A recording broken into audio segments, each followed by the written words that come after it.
Good afternoon. We'll let John Roberts finish his live shot. Hallie, you guys wrapped up? Good afternoon. As you all know, the Constitution states that the President shall from time to time give to the Congress information of the state of the Union and recommend their consideration such measures as he shall judge necessary and expedient. With that in mind, we're pleased to announce that the President has accepted the Speaker's invitation to deliver the State of the Union address on January 30th. As you all know, the holiday season is in full swing here at the White House, with Thanksgiving having just passed and Christmas on the horizon. We've also just survived Black Friday and Cyber Monday, the biggest shopping days of the year. But right in the middle of all of this is another important day that deserves attention. Earlier this week was the 6th annual Giving Tuesday. Giving Tuesday was created in 2012 to celebrate and support philanthropy. It's a great reminder each year that we have the opportunity and the duty to give back to the people, the institutions, to the country that have given us all so much. As the Gospel of Luke says, from everyone who has been given much, much will be demanded, and from the one who has been entrusted with much, much more will be asked. Americans understand this.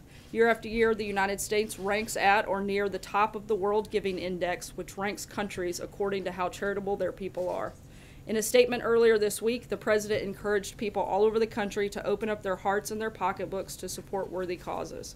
This Giving Tuesday, he said, I thank those who have contributed to charitable organizations, including our houses of worship, and ask that we continue to come together to give and help others in need, especially to communities devastated by the recent natural disasters.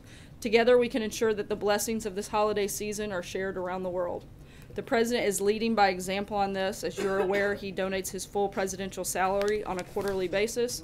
He donated his first quarter salary to fund restoration projects at the National Battlefield. In the second quarter, he donated his salary to the Department of Education so they could host science, technology, engineering, and math camps for children. And today, I have Acting Secretary Hargan from HHS to make an announcement regarding what the President will be doing with his third quarter salary. So with that, I'd like to bring up the Acting Secretary. And before I wrap up, I just want to say how much we look forward to hosting everybody tomorrow. And I will be back up after the Acting Secretary makes remarks about what the donation is for to take questions on other topics. So with that, I'll turn it over to the Acting Secretary and be back up. Thank you very much, Mr. Secretary. Thank you. Appreciate it. Thanks, Sarah. So thank you, Sarah, for that, and good afternoon, everyone. As Sarah said, I'm the Acting Secretary at the Department of Health and Human Services, known as HHS. HHS is home not just to programs like Medicare and Medicaid, but also to the National Institutes of Health, NIH, the Centers for Disease Control and Prevention, known as CDC, Food and Drug Administration, FDA, and the federal government's Substance Abuse and Mental Health Agency, known as SAMHSA. That's a lot of acronyms, so sorry about that, but I want you to know what HHS does because I'm here to talk about the check that I was just given, written by President Trump to HHS using his third quarter salary. His decision to donate his salary is a tribute to his compassion, to his patriotism, and his sense of duty to the American people. But it's his compassion, above all, that drives his interest in the issue to which HHS is going to devote his donation, America's devastating opioid crisis. Since day one of this administration, President Trump's leadership on this issue has driven action on it across the federal government. Speaking for HHS in particular, earlier this year, we unveiled a comprehensive strategy that attacks the opioid epidemic on 5 fronts. The 5 points are better data on the epidemic, better research into pain and addiction, better pain management, better targeting of overdose reversing drugs, and better prevention, treatment, and recovery services. This strategy devotes HHS's unique resources and expertise to empowering heroes on the front lines of this crisis. Because after all, it's our local partners in community clinics, churches, law enforcement, schools, and state, local, and tribal governments who ultimately are going to turn the tide on this epidemic. They are fighting each day, face to face with a drug crisis that is killing more than 175 Americans every day. Now just think about that for a second. That means we'll lose 7 of our fellow Americans to drug overdoses during this press briefing alone. That kind of urgency is why President Trump delivered a speech back in October calling for HHS to declare an unprecedented nationwide public health emergency regarding the crisis. After we did so, we've continued to take aggressive action at our department, including approving state waivers to expand addiction treatment and clarifying that doctors and hospitals can share information with the patient's loved ones in dangerous situations like drug overdoses. Now, I got to meet some of the local heroes that we're working to empower just a few weeks ago when I traveled to Kentucky the day after the president's speech. We visited a clinic in Lexington that treats young mothers struggling with opioid addiction and their babies who are sometimes born physically dependent on opioids themselves. The stories we heard in Lexington hit close to home for me personally because I'm from a small town in southern Illinois, the kind of rural community that's been hit hard by this epidemic. It's also the kind of community that President Trump has spent a lot of time in over the past couple of years, where he's heard about how Americans are suffering. Part of the way we aim to stop this crisis is by raising awareness of how devastating and deadly drug addiction can be. That's why we're so pleased that President Trump has chosen to donate his salary this quarter to the planning and design of a large-scale public awareness campaign about the dangers of opioid addiction. And HHS is proud to be working with the White House on this effort, and our team of public health experts brings a great deal of experience and expertise to the table regarding how to make these campaigns effective. At HHS, our goal is to create healthier lives, stronger communities, and a safer country. And we're glad to have a president who recognizes that the opioid crisis is a huge threat to all three of these goals. The president is personally dedicated to defeating this crisis because addiction hits home for so many of us. You heard him share the story in his opioid speech about how he lost his own brother to alcoholism. And speaking personally, opioid addiction has been a presence in my hometown and my family for years. It was years ago, in fact, that I lost a close relative who constantly struggled with opioids. So this Christmas and holiday season, all of us should consider following the president's example and think about what we can do in our own private lives to help fight back against a crisis that's tearing American families apart. We all know people who are hurting this holiday season, and I know that we as Americans will rise to their aid. So thanks again for having me here today, and thanks once again to President Trump for his generous donation. Thank you, sir. Thank you. Thank you. Appreciate it. Thank you, Acting Secretary Hargan. Appreciate you being here today on behalf of the department. You got a cold there, Sarah? I actually have strep throat, so if you guys will bear with me a little bit, I may sneak a sip of water here. Thank you for your concern. And I may not stay as long as normal, but I'm going to do the best I can. And Steve, we'll start with you on questions. Thank you. With all these reports about Secretary Tillerson today, could you talk a little bit about the relationship between the President and the Secretary? Does the President have confidence in him? And does the President agree with most of all of the positions that the Secretary has taken regarding North Korea, the Gulf crisis, etc.? Look, as we've said many times before, as many of you love to write these type of stories, when the president loses confidence in someone, they will no longer serve in the capacity that they're in. The president was here today with the Secretary of State. They engaged in a foreign leader visit and are continuing to work together to close out what we've seen to be an incredible year. Cecilia? So can we deduce from that that the president has confidence in the Secretary of State? I think I addressed that pretty clearly just now. Is that a yes? As I just said, and as we've said many times before, when it comes to questions like this of senior staff and cabinet secretaries, when the president loses confidence in somebody, they'll no longer be here. As the president said on the record, and several of you were in the room in the Oval today, the Secretary of State is here, and we're working hard to get big things accomplished and close out what's already been a very strong and positive year. What's Matthew? his future in the administration? I'm sorry? What's his future in the administration? I think his future right now is to continue working hard as the Secretary of State, continue working with the President to carry out his agenda. Matthew? Thanks, Sarah. A question on taxes. The Joint Committee on Taxation says that by 2027, people making between $40,000 and $50,000 a year will pay a combined $5.3 billion more in taxes under the current bill, while those earning $1 million or more will pay $5.8 billion less. And coupled with that, the University of Chicago surveyed 38 economists. Only one said that the bill would lead to substantial economic growth, and all 38 said that the cut will increase the debt. Is it the White House position that these analyses are wrong? I can't speak to that specific report because I haven't had a chance to look at it and talk to the economic team here. What I can tell you is what I've said every single day that we've been part of this process. The president laid out his priorities. We feel like the plans as of right now from the House and Senate meet those priorities of cutting taxes for the middle class, simplifying the tax code, bringing business back home. Those have been the big focus of the administration. Those are going to be the things we continue to fight for as we go through this tax policy. The JCT, nonpartisan, their analysis seems to say middle class taxes would actually go up in a lot of cases. There are several studies that Does say White the House or opposite. the Treasury have data that would contradict that? Yeah, and there have been several studies that say that this is a good thing for the middle class. I saw one just yesterday. We'll send it to you after the briefing concludes. But again, we're going to continue fighting for this and making sure that the middle class does receive tax cuts that they deserve and frankly that they need.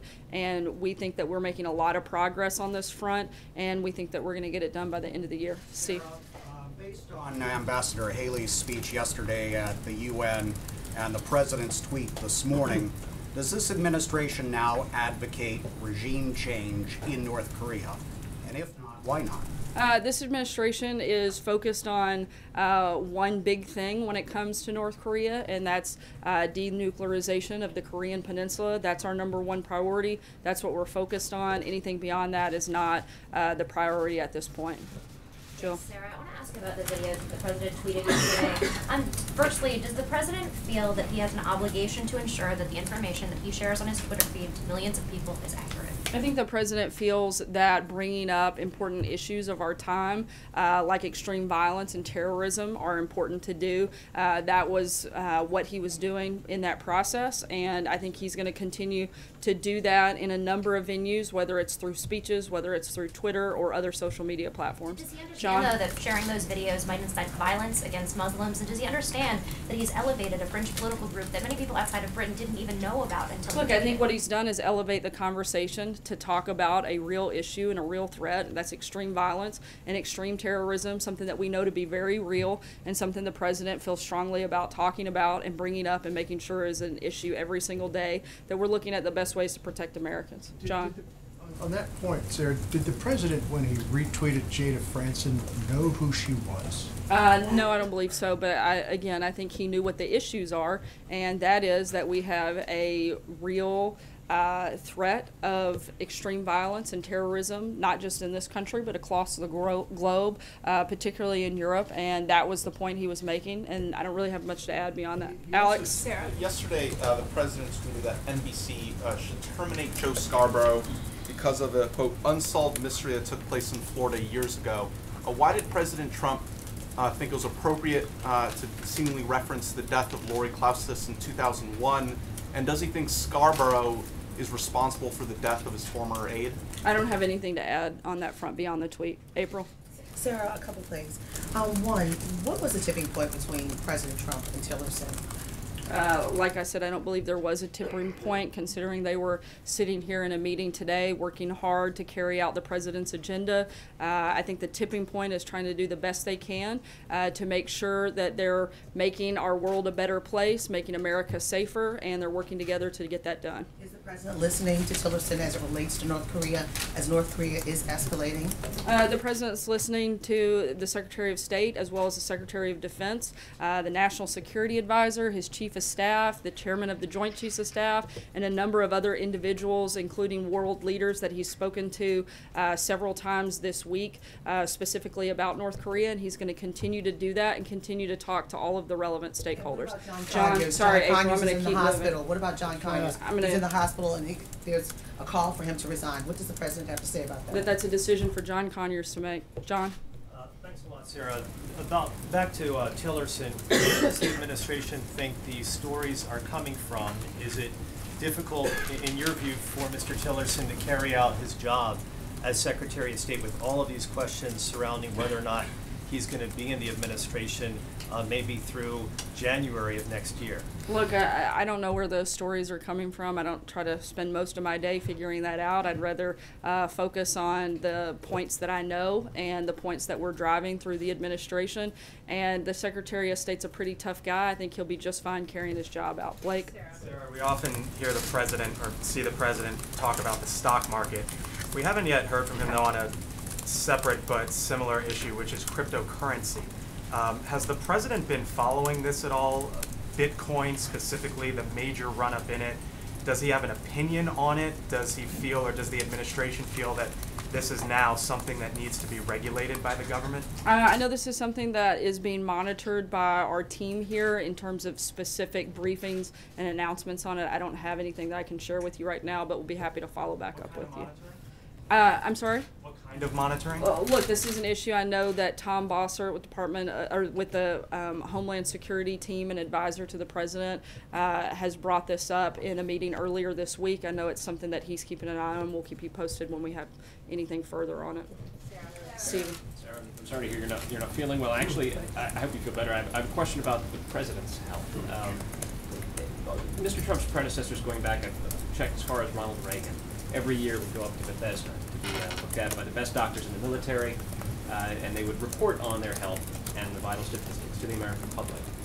We have a month left in the year. Does President Trump intend to get a physical at Walter Reed? I'd have to ask. That's not something I've checked on, but I'd be happy to check on it. If the president intends to share any details about his health the way his predecessors have? Well, like I said, I haven't asked him that, but I'd be happy to check. I do know that I spent 12 days on the road with him in Asia, and despite the fact that he's a little bit older than me, he had twice the energy that I do, and I'm the one sick now, and he's still going. So I think he's in pretty good health, but I'll be happy to share any information. Tolu? Thank you, Sarah. You read the verse from Luke earlier about how to those who are given much is expected. Linking that to tax policy, the president said yesterday that this tax bill is going to cost him a fortune. Independent analysis says that that's not true, that he's actually going to save a lot of money and his family could save more than $1 billion. So can you tell us specifically what in the bill is going to cause the president to pay more in taxes than he's paying now? Yeah, I think some of the provisions in the bill, which may or may not be there, we'll see what the final piece of legislation looks like, but a lot of the deductions that he would probably normally receive may not be part of the package that would affect his actual what he pays in taxes. But again, until there's a final piece of legislation, I can't go into much more detail, but I know that some versions of it take out a lot of those deductions that currently benefit the president and his family. Take one last question here. What's the president's response to the stiff review? I'm sorry, I'm going to go right here. The president was pretty definitive yesterday when he said he would pay more, that his wealthy friends would pay more. So what was he referring to? Well, like I just said, I believe his reference was to a lot of the deductions that may no longer exist that are in the current policy right now. Again, we'll have to see what the final piece of legislation looks like.